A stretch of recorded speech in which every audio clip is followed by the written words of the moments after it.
예수 그리스도께서 하나님을 이렇게 부르라고 가르쳐 주셨습니다. 하늘에 계신 우리 아버지. 좀 줄여볼까요? 하늘 아버지. 하나님을 부르는 호칭이 또 여러 가지 표현이 성경에 많은데 가장 좋은 것은 바로 이것입니다. 유대인들이 하나님은 우리 아버지다 이렇게 생각은 했지만 근데 아주 개인적으로 친밀하게 오 하늘에 계신 내 아버지 이런 거는 없었어요. 근데 예수 그리스도 그분은 오셔서 하늘아버지, 내 아버지, 심지어는 아빠 이런 표현까지 하셨습니다. 그러면서 예수님께서 우리한테 너희도 하늘아버지 이렇게 부르라고 허락해 주셨고 그렇게 가르쳐 주셨습니다. 예수님의 말씀 중에 가장 빼어난 것을 모아놓은 산상설교 또는 산상보훈이 마태복음 5장, 6장, 7장에 있는데 그 6장에서 예수님께서 가르쳐 주신 하나님 아버지에 대한 호칭입니다. 성도 여러분, 하나님은 우리의 아버지이십니다. 참 좋으신 분입니다. 은혜와 긍휼이 풍성하신 분이고 우리를 지극히 사랑하시는 분이십니다. 그 하늘아버지께서 우리가 얼마 전에 지나간 2017년 또는 더 길게 지금까지 걸어온 인생의 걸음걸음을 지켜주시고 축복해 주셨습니다.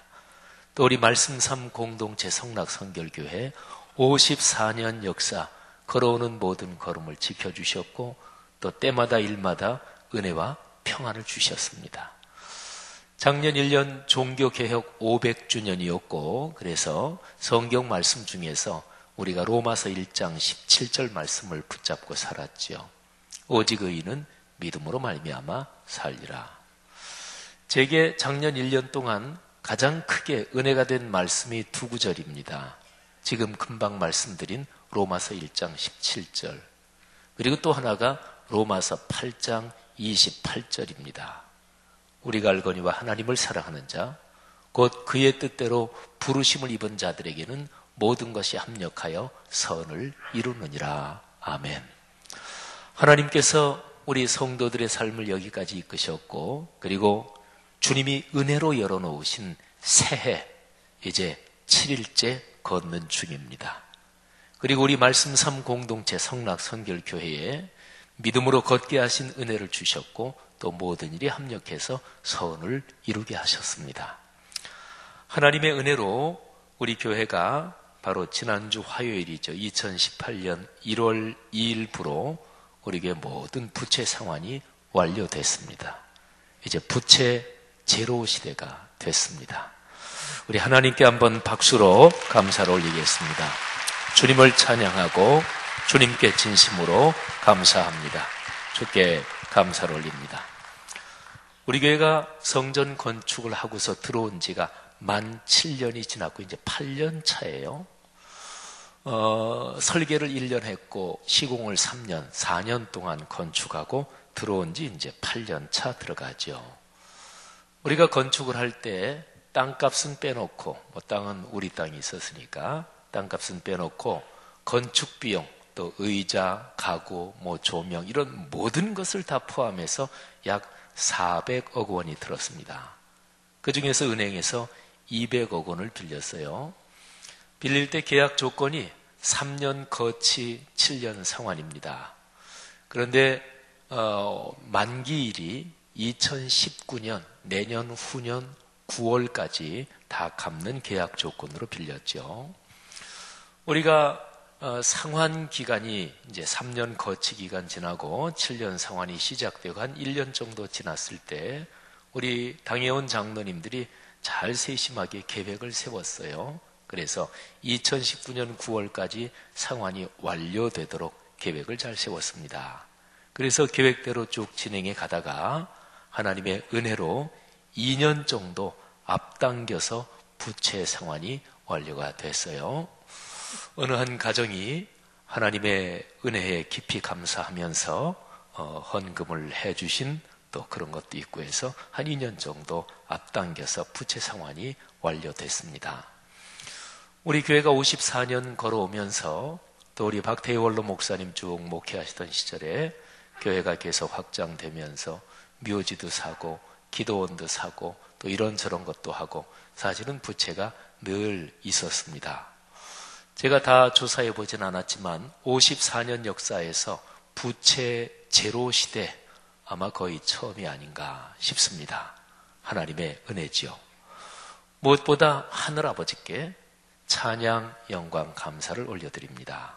또 그동안 힘에 겹도록 헌금하고 봉사해 주신 성도님들 가정이 많아요. 건축할 때 한 채밖에 없는 집을 팔아서 전세로 내려앉고 집값을 헌금하신 성도님들도 계시고, 참 제가 알기에도 어려운 가정인데 그 가정에서 이렇게 많이 헌금하면 어떡하나 이런 가정들도 많이 계십니다. 힘에 겹도록 헌금하며 섬기신 성도님들께 감사를 드립니다. 당회를 중심으로 한 마음으로 교회 공동체를 섬기신 성도님들 모두에게 감사드리고, 또 목회자들과 직원분들이 헌신적으로 애써 주셨습니다. 고맙습니다. 그리고 작년에 특별하게 헌금해 주신 그 가정에 깊은 마음으로 감사를 드립니다. 하나님께서 그 가정 가문 대대로 축복하시기를 주의 이름으로 축원합니다. 교회는 근본적으로 선교 공동체입니다. 이제 부채 제로 시대가 됐잖아요. 그러면 우리가 이제 앞으로 해야 될 일이 온 세계 선교에 마음껏 헌신하면 돼요. 교회가 선교 공동체다 이 얘기는 우리 교회가 전도해야지, 또 해외 어디 선교사 파송해야지, 이런 구체적인 하나하나 이거를 말하는 게 아니고, 그것보다 더 근본적으로 교회라는 존재 자체가 선교다, 이런 근본적인 뜻입니다. 근데 온 세계 선교, 땅끝까지 복음을 전하기 위해서는 그거보다 먼저 꼭 이루어져야 될 일이 있습니다. 말씀이 살아 움직여야 돼요. 그래야 선교에 헌신할 수 있어요. 말씀이 살아 움직이는 거 바로 말씀 삶 운동이죠. 우리 교회 주보 제일 앞에 늘 거기 있는 건데, 말씀 삶 운동 그리고 온 세계 선교 이렇게 되는 거죠. 말씀 삶 운동이 강력하게 작동이 돼야 그 힘으로 비로소 땅끝까지 복음을 전하는 온 세계 선교가 가능한 거죠. 말씀 삶 운동 온 세계 선교는 하나님께서 우리에게 주신 축복입니다. 자, 이거를 세 가지 명자가 들어가는 세 가지 단어로 제가 설명을 드리겠습니다. 첫째가 소명, 소자는 부른다는 뜻이에요. 하나님께서 우리 교회를 말씀 삶 운동 온 세계 선교로 부르셨습니다. 두 번째가 사명, 사명은 어떤 명령을 주어서 보낸다, 파송한다 그런 거죠. 하나님이 소명으로 부르셨는데 우리는 주님 불러주셔서 감사합니다. 우리가 주님께서 부르신 소명을 우리 사명으로, 나의 사명으로 끌어안겠습니다 하는 거죠. 그 다음에 세 번째 명자 들어간 단어는 순명입니다. 여기서 순자는 순할 순자가 아니에요. 따라 죽을 순자입니다. 같이 죽을 순자예요. 그러니까 하나님의 명령에 내 목숨까지 들여서 헌신한다 이런 거죠. 소명, 사명, 순명, 명자 돌림이죠. 근데 그 명자는 두 가지 뜻이 있어요. 하나는 목숨이다, 또 하나는 명령이다 이런 뜻이 있습니다. 성도 여러분, 하나님의 거룩한 말씀이 삶에서 살아 움직이는 말씀 삶운동, 그리고 땅끝까지 복음을 전하는 온 세계 선교, 이 소명을 사명으로 끌어안고 순명으로 걸어가는 우리 성도 여러분 되시기를 주의 이름으로 축복합니다. 근데 제가 순명을 말씀드렸는데, 따라 죽을 순, 목숨을 건다 이 말씀을 드렸는데, 뭐 누구나 다 마찬가지겠죠. 성도들로서는 그거는 부담스럽다 이렇게 생각하시는 분들이 뭐 계실 거예요. 그거는 뭐 저도 마찬가지고. 그런데요, 한번 가만히 생각해 보세요. 제가 아주 중요한 얘기 짤막하게 해드릴게요. 사람에게 제일 중요한 게 목숨이잖아요. 예수님도 그렇게 말씀하셨어요. 자기에게 제일 중요한 게 목숨인데 누가 다른 사람을 위해서, 누가 무엇을 위해서 자기 목숨을 내어주겠느냐? 근데 예수님은 당신의 목숨을 내어주신 거죠. 어쨌든 누구에게나 목숨이 제일 중요해요. 그 사람이 어떤 일에 목숨을 건다, 그러면 제일 중요한 게 되죠. 그런데 여러분 생각해 보세요. 여러분과 제가 지금 생명을 갖고 살고 있잖아요. 근데 생명을 가지고 시간 속을 걸어가요. 그래서 어차피 사람은 누구나 다 자기의 목숨을 주게 돼 있어요. 오늘 하루 지나면 하루치의 목숨을 이제 내어준 거예요. 우리가 2018년 일주일 지났잖아요. 그러면 일주일치 내 목숨을 일주일 시간이 흐르면서 준 거예요. 그러니까 나는 내 목숨 아까운 거니까, 제일 아까우니까 안 주겠다. 그거는 불가능해요. 시간이 흘러가니까. 안 주고 싶어도 어차피 주고. 자, 그러면 생각해 보세요. 이게 성도의 지혜요, 성경의 가르침인데, 길은 하나밖에 없어요. 어차피 줘야 돼요. 그러면 어디에 줄 것입니까? 이게 중요한 거죠. 한 회사에서 출세하려면 어떻게 될까요? 그 회사를 위해서 목숨을 어떤 사람이 건다. 그 사람은 분명히 출세합니다. 한 국가, 우리나라 미국 대통령제도 있고 또 수상제도, 총리제도, 전 세계가 왕 있는 나라도 있고, 그런데 한 국가에서 가장 최고의 권력자한테 내가 그 사람한테 내 목숨을 건다. 그 사람은 출세할 거예요. 우리 교회 성도들 회사 많이 다니시죠? 내가 다니는 회사 불평하고 불만하고 그리스도인은 그러면 안 돼요. 물론 정당한 어떤 요구 이런 거는 괜찮겠지만, 근데 불평, 불만, 부정적인 그런 사람은 절대로 그 회사에서 출세하지 못합니다. 회사에서 임원급이 되려면 임원은 아무나 되는 게 아니에요. 그 회사를 위해서 자기의 승부를 거는 사람이 임원이 되는 거예요. 자, 그러면 생각해 보세요. 어차피 목숨은 일주일치 분량, 한 달이 지나면 한 달치 분량은 줘야 돼요. 주기 싫고 말고 그런 문제가 아니에요. 그러면 누구에게 줘야 될까요? 가장 최고의 권력자, 가장 최고의 그분에게 드리는 게 제일 좋은 거죠. 천지를 창조하신 분, 온 세상의 구원자이신 분, 전능하신 하나님께 우리의 목숨을 거는 게 계산기 두드려 봐도 최고의 이익이에요. 이해가 가십니까? 그렇죠. 사랑하신 여러분, 그러니까 소명을 사명으로 받아 순명한다. 이게 어려운 것 같아도, 근데 영적으로 분별력이 있고 지혜가 있는 사람은 이거야말로 최고의 인생길을 거는 거죠. 성도 여러분, 그런 순명이 있기를 주의 이름으로 축복합니다. 우리 교회 비전 문장에 말씀 삼운동 온 세계 선교, 이게 거기에 들어있어요. 우리 교회 비전 문장 다 아시죠? 하나님 말씀의 거룩한 리더십으로. 우리 한번 다 같이 해볼까요? 시작. 하나님 말씀의 거룩한 리더십으로 그리스도인의 삶과 세계를 변화시킨다. 아멘. 하나님 말씀의 거룩한 리더십으로 말씀이 삶이 되는 말씀 삼운동, 그 부분이죠. 그리스도인의 삶과 세계를 변화시킨다. 온 세계 선교, 그거지요. 그렇습니다. 말씀 삼운동과 온 세계 선교, 이 두 개가 양대 축입니다. 사랑하신 여러분, 이 사명을 감당하려면 아주 중요한 게 뭐냐면 근원적으로 변해야 돼요. 함석헌 선생은 가장 위대한 혁명을 이렇게 얘기했습니다. 나로부터의 혁명, 내 안의 혁명. 사람이 살면서 이 세상 모든 게 변해가는데 세상 변하는 것 중에서 가장 과격한 것을 혁명이라고 그래요. 혁명은 뒤집는 거잖아요. 근데 가장 과격한 혁명, 가장 철저한 혁명, 진짜로 가장 필요한 혁명이 무엇일까요?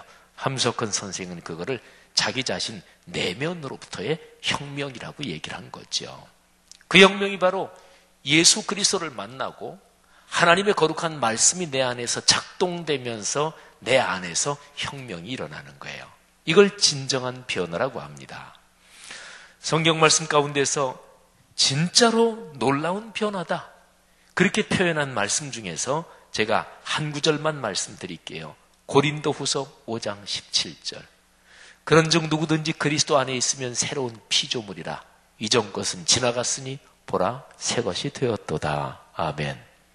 여러분 여기에 쓰인 말 중에서 누구든지 그리스도 안에 있으면 새로운 피조물, 이 피조물이란 얘기는 하나님이 태초에 천지를 창조하실 때 그 얘기를 하고 있는 거예요. 예수 그리스도를 믿는 사람은 하나님이 그 사람을 새롭게 창조하신 거예요. 그러니까 이전 것은 지나갔고 더 이상 나를 지배하지 못하고 나는 주님 안에서 새로운 존재가 된 거예요. 이 새로운 존재가 되는 이 축복, 이 내 안의 혁명, 내 안의 근원적인 변화, 이게 주일 예배 때마다 그리고 걸어가는 삶의 길에서 계속해서 진행이 되는 거죠. 자, 성도 여러분, 우리가 이제 부채 제로 시대, 또 하나님께서 새롭게 열어주신 2018년에 우리가 초점을 맞춰야 될 일은 세 가지입니다. 제가 가만히 묵상하면서 그래, 우리 교회가 이제 세 가지 일만 열심히 하면 되지.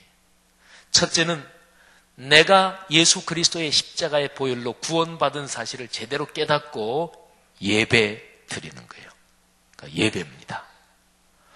두 번째는 말씀 묵상에 다시금 집중해서 내 일상과 인격에서 말씀이 삶으로 이어지게 하는 일이에요.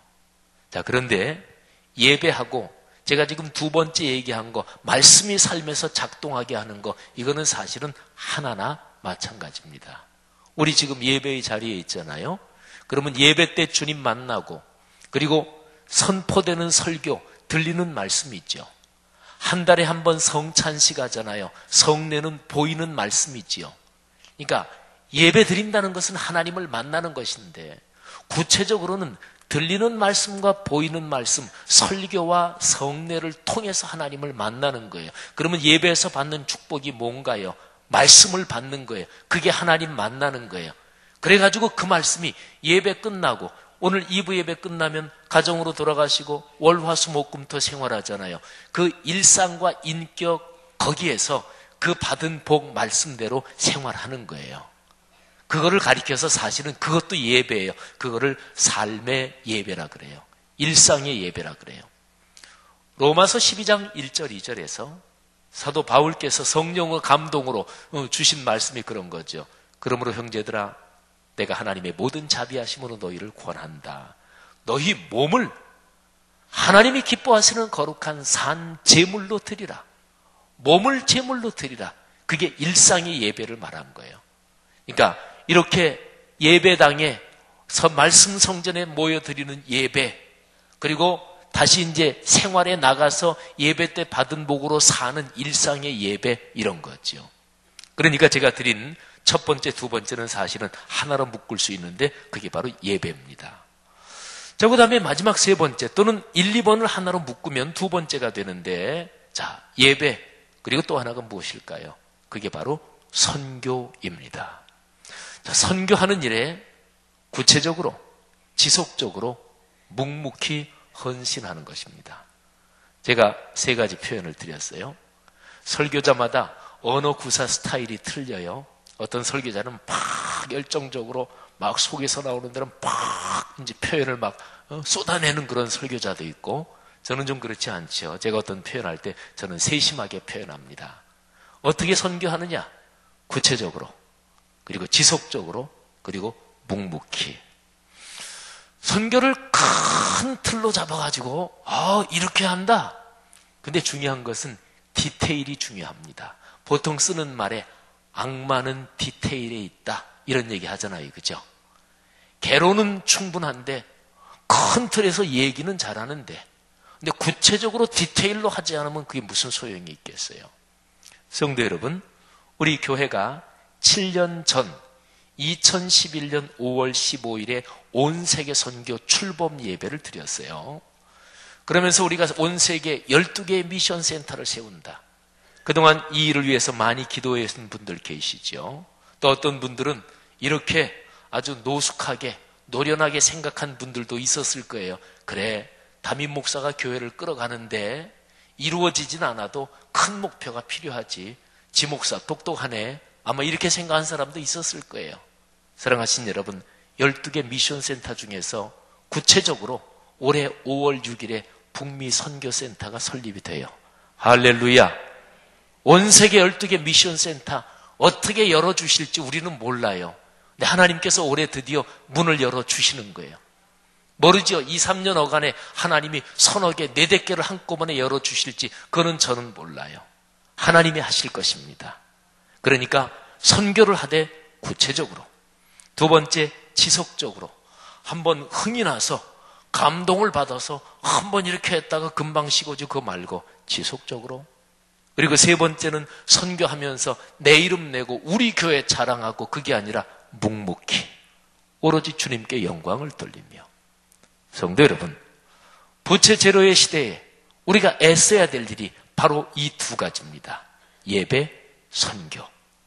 그러니까 여기 모여서 예배 드린다. 그리고 나가서 생활하는 게 그게 몽땅 다 선교예요. 예배, 선교. 생활하는 현장에서 하나님이 주신 열매를 가지고 감사히 다시 예배의 자리로 나오는 거예요. 하나님 감사해요. 생활에서 주님께서 주신 능력으로 이런 열매를 얻었어요. 주님 받으시옵소서. 그리고 다시 주님께서 주시는 복을 받고 또 선교의 자리로 나가고, 그러니까 그리스도인의 삶은 예배, 선교, 예배, 선교 이렇게 계속되는 거죠. 우리가 예배 때 진정한 변화를 경험하면, 또 그렇게 살면 세상 사람들이 우리를 보고 그렇게 얘기할 것입니다. 저기 복 받은 사람들이 있다. 저기 자신들이 받은 복을 나누는 사람들이 있다. 그러면서 리더십을 가지는 거죠. 그러면서 예배 선교가 선순환으로 이게 돌아가는 거죠. 성도 여러분, 올해 2018년 예배를 꼭 붙잡고 예배 때 받은 복으로 주의 복음을 땅끝까지 전하는 일에 애쓰는 우리 모두가 되기를 주의 이름으로 축복합니다. 자, 선교를 얘기할 때 제가 아주 구체적인 얘기를 하나 드리겠습니다. 선교와 연관해서 아주 구체적으로는 현장에 있는 선교사들을 위해 기도하고 그분들을 구체적으로 격려하고 그분들이 새 힘을 얻도록 하는 일이 중요합니다. 이거를 가리켜서 선교 헌신자를 돌보는 일이라고 할 수가 있어요. 영어로 한번 표현해 보면 미션 멤버 케어입니다. 자, 일반적인 얘기를 할까요? 어떤 회사가 어떻게 하면 잘 될까요? 그 회사에 적어도 임원급은 회사를 위해서 인생을 걸어야 돼요. 그러면 그 회사는 잘 돼요. 어떤 모임이 어떻게 잘 될까요? 모임의 핵심 멤버들은 적어도 우리 모임의 목적이 뭔지, 우리 모임이 어떤 방향으로 가는지 핵심 멤버들은 그거를 정확하게 알고 있어야 합니다. 이게 일반 회사에서 간부 교육이에요. 국가적으로 말하면, 전통적으로 옛날 일로 말하면 한 국가를 끌고 가는 거는 그 국가의 사관학교 출신들이 국가를 끌고 가는 거예요. 사관학교 출신들은 국가관이 분명하고 국가를 위해서 자기의 목숨을 바치는 거예요. 그러니까 어떤 모임이든지 국가든 교회든 기업체든 어떤 모임이든지 그 모임의 핵심 멤버들이 계속해서 사명에 불타야 되고 헌신해야 돼요. 자, 그러면 보세요. 선교해야 살잖아요. 선교 안 하면 교회는 죽은 거예요. 선교하는데 하나님이 복을 주세요. 그런데 선교에서 최일선에 나가 있는 분들, 선교사분들 있잖아요. 근데 그분들이 케어가 안 되면, 그러면 선교는 힘을 잃고, 선교가 힘을 잃으면 교회도 이게 약해지고 그러는 거거든요. 근데 선교가 쉽지 않아요. 선교 현장 가서 열매는 없지, 너무너무 힘들지. 그러니까 다 사람이니까 힘을 잃고 다운되고 워낙 안 되니까. 근데 애들은 키워야죠. 어떻게 해요? 그래서 애들 교육시키려고 노심초사하고, 또 어떤 사람은 어떻게 기회만 되면 그냥 미국으로 가서 그냥 거기에 정착하고, 그러면서 이제 망가지는 선교사들이 있죠. 그런데요, 거꾸로 잘 되는 선교사들은 또 잘 되는 것 때문에 망가질 수도 있어요. 선교 열매가 막 있고, 그러면 본국에서 선교 헌금 받아서, 일반적으로 얘기하는 걸 좀 용서하세요, 돈줄은 선교사가 쥐고 있잖아요. 그리고 열심히 해가지고 열매도 좋고, 그러면 자기가 선교하는 그 나라에서 왕 노릇하는 거예요. 자기 왕국을 딱 구축하는 거예요. 그러면서 망가지는 거죠. 이래 망가지고 저래 망가지고. 물론 어려운 상황에서 하나님께 대한 소명을 꼭 붙잡고 사명으로 붙잡고 순명하는 선교사분들이 아직까지 많죠. 어쨌든 중요한 것은 현장 선교사들을 돌봐야 돼요. 그래야 한국교회의 미래가 있습니다. 사랑하신 여러분, 제가 오늘 설교 주제가 예배, 선교 이 두 가지인데요. 오늘 설교 본문이 주기도문이잖아요. 근데 이 주기도문에 예배, 선교 이 두 가지가 아주 명확하게 나타나 있어요. 우리 성도분들 중에서 신앙생활 오래 하시고 또 그래서 성경 공부도 좀 많이 하시고 이런 분들은 주기도문 하면 그래 주기도문에 6가지 기도문이 나오지 뭐 이거 다 알고 계신 분들이 꽤 되실 거예요. 주기도문에는 6가지 기도가 나와요. 앞에 3가지는 하나님께 대한 기도 3가지, 그리고 그 다음에 나오는 기도 3가지는 사람과 연관된 기도 3가지 이렇게 돼요. 하나님과 연관된 기도 3가지, 아버지의 이름을 거룩히 여김을 받게 하옵소서. 아버지의 나라가 임하시옵소서. 그리고 아버지의 뜻이 하늘에서 이루어진 것처럼 땅에서도 이루어지게 해 주십시오. 근데 이 3가지가 바로 예배의 정신이에요. 그러니까 하나님과 연관된 3가지 기도, 이거는 참되게 예배하게 하소서. 진실하게 예배하게 하소서. 예배 때마다 복을 얻게 하옵소서. 주님을 만나게 하옵소서. 이런 기도나 마찬가지지요. 그러면 그 뒤에 이어지는 사람과 연관되는 3가지 기도, 그거는 사실은 선교하고 연관된 기도들이에요. 3가지가 뭔가요? 오늘 우리에게 일용할 양식을 주십시오. 선교하는데 돈 필요합니다. 그냥 물질, 재물 이렇게 좀 한자어로 얘기하면 조금 이렇게 좀 둥그렇게 되죠. 근데 돈, 순 한글로 얘기하면 너무 좀 직접적이긴 하죠. 근데 그게 현실이지요. 사람은 숨 쉬고 존재하는데도 코스트가 들어요. 하나님의 일, 선교 당연히 코스트가 들죠. 돈 필요하죠.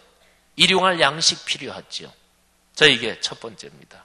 그 다음에 두 번째는 우리에게 잘못한 사람을 우리가 용서해 준 것처럼 우리 죄를 용서해 주시고, 이거는 선교를 위해서는 공동체가 하나가 돼야 된다. 서로가 사랑으로 화합하고 그리고 하나가 되고, 그리고 하나님께 죄를 고백해서 하나님이 그 가운데 계시고, 그러니까 선교를 감당하려면 교회 공동체가, 신앙 공동체가 성도들 간에 하나가 되고 거기에 하나님이 계셔서 하나가 되고, 그래야 강력하게 선교할 수 있는 거예요. 내부적으로 싸우면, 그러면서 전도하면 뭐라 그럴까요? 너희나 잘하세요. 그럴 거 아니겠어요? 이 두 번째 기도가 그래서 중요한 거예요. 그 다음에 마지막 3번째 기도, 선교는 영적 전투입니다. 3번째 기도가 악에서 구하소서. 악에 빠지지 않게 하옵소서. 악한 자에게 지지 않게 하옵소서. 하나님의 복음을 전하는데 반드시 사탄의 공격이 있고, 사탄의 공격은 세상 종말 때까지 계속될 것입니다. 그래서 어떤 교회, 어떤 가정, 어떤 성도가 진짜 주님 말씀 붙들고 나가고 진짜 순수하게 주님께 헌신하려고 하는데 이런저런 공격이 있다, 그거는 오히려 증거입니다. 제대로 가고 있구나, 사탄이 급한가 보다, 이런 증거라고 볼 수가 있어요. 자, 주기도문 앞에 나오는 3가지 기도는 예배를 위한 기도예요. 뒤에 나오는 3가지 기도, 선교를 위한 기도예요. 자, 하나만 더 말씀드릴까요? 주기도문의 구조는 하나님과 연관된 3가지 기도, 사람과 연관된 3가지 기도, 그런데 제일 앞에 하나님을 부르는 호칭이 있고요. 제일 마지막에 하나님께 찬양과 영광과 감사를 돌립니다 하는 송영이 있어요. 그 앞부분하고 끝부분만 제가 한번 읽어볼게요. 하늘에 계신 우리 아버지. 자, 아까 설명드렸죠, 그죠? 하늘에 계신 우리 아버지. 나라와 권세와 영광이 아버지께 영원히 있사옵나이다. 아멘. 자, 이거를 조금만 한번 묵상해 보세요. 하늘에 계신 우리 아버지, 나라와 권능과 영광이 영원히 아버지의 것입니다. 감격이 있지 않아요? 이게 바로 기독교 신앙이에요. 하늘에 계신 전능하신 창조주를 내 아버지로 모시고, 그리고 모든 일에서 그분께 영광, 감사를 올려드리는 것, 이게 기독교 신앙입니다. 바로 그 사람에게 하나님이 축복해 주시는 거예요. 저는 담임 목사로서 당연한 일이지만, 하나님, 우리 교회 성도들 가운데 존경받는 큰 부자, 세계적인 큰 부자가 나오게 하옵소서.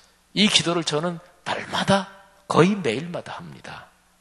하나님, 우리 교회 성도들의 아들, 딸, 손녀, 손자 중에서 각기 자기가 활동하는 영역에서 세계적으로 탁월한 사람이 나오게 하옵소서. 이 기도도 얼마나 간절히 하는지 몰라요.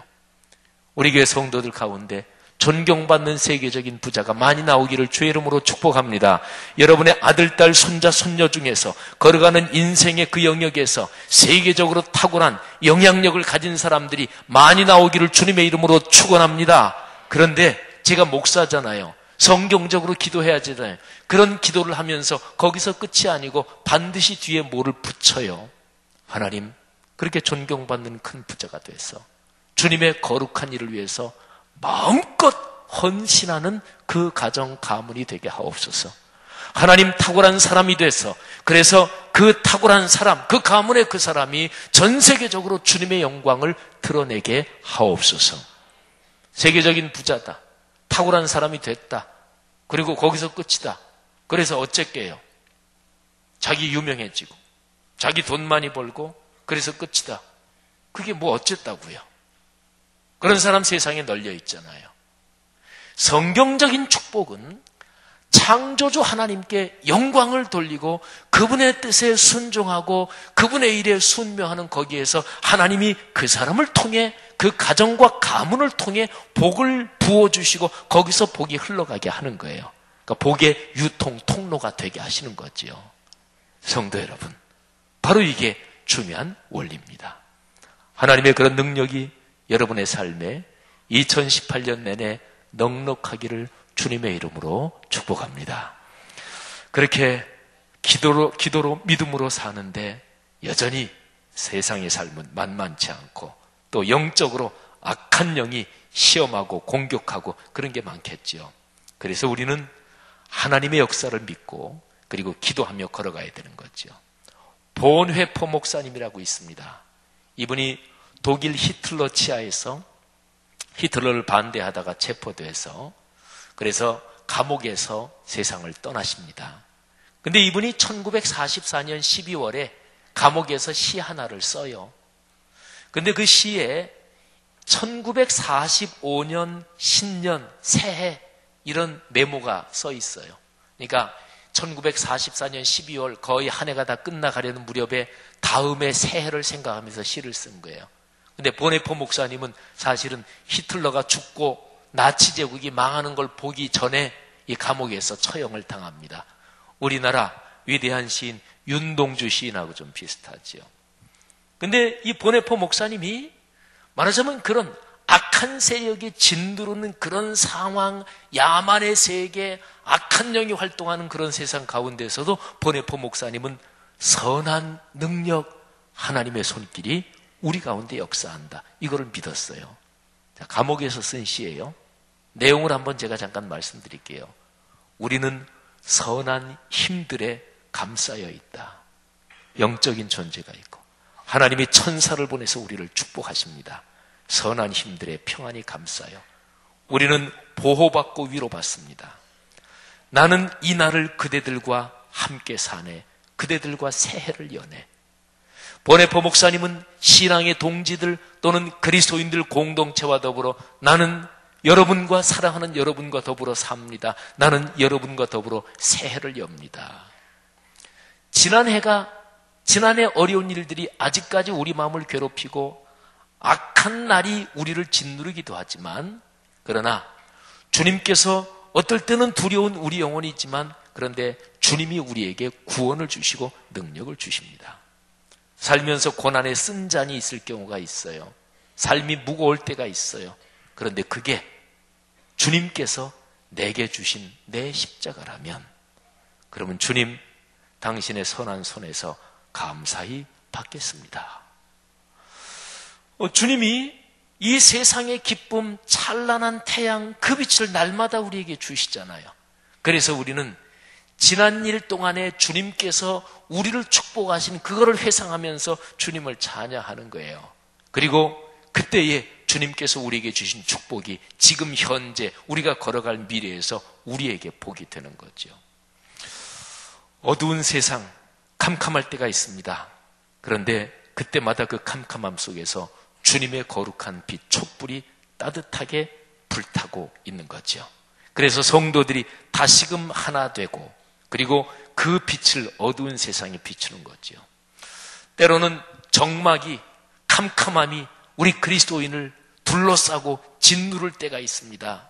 그런데 그때에 세상에 가득 울려 퍼지는 찬송 소리를 듣자는 거예요. 어떤 찬송 소리?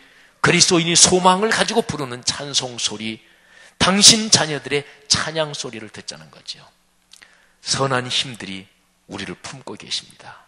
그래서 우리는 그분을, 선한 힘들을, 모든 것을 역사하시는 주님을 신뢰하고 우리가 걸어갈 앞날을 신뢰하는 거죠. 주님은 우리와 같이 계십니다. 아침에도 저녁에도 늘.